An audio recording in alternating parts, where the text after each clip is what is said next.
陪你讀新2月25日陪你讀新約，馬可福音4章21至41節。斗底下的燈，耶穌又對他們說：人拿燈來，豈是要放在斗底下、床底下，不放在燈台上嗎？因為掩藏的事沒有不顯出來的，隱瞞的事沒有不露出來的。有耳可聽的就應當聽。又說：你們所聽的要留心。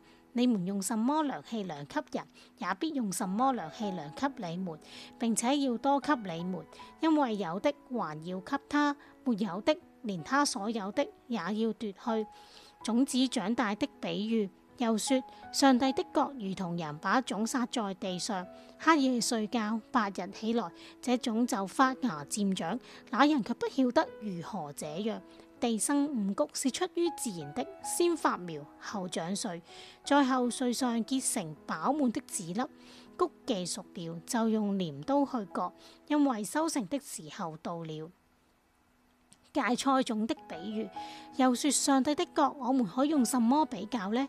可用什麼比喻表明呢？好像一粒芥菜種種在地裏的時候，雖比地上的百種都小，但種上以後就長起來，比各樣的菜都大，又長出大枝來，甚至地上嘅飛鳥可以摔在它的蔭下。耶穌用比喻講道。耶穌用許多這樣的比喻，照他們所能聽的對他們講道。若不用比喻，就不對他們講。沒有人的時候，就把一切的道講給門徒聽。平靜風和海。當那天晚上，耶穌對門徒說：我們到那邊去吧。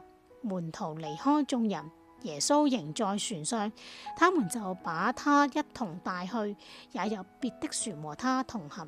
忽然起了暴風，波浪打入船內，甚至船要滿了水。耶穌在船尾上枕着枕頭睡覺，門徒叫醒了他，說：夫子，我們喪命，你不顧嗎？耶穌醒了，斥責風，向海說：住了吧，靜了吧。風就止住，大大地平靜了。耶穌對門徒說：為什麼膽怯？你們還沒有信心嗎？他們就大大地懼怕，彼此說：這到底是誰？連風和海也聽從他了。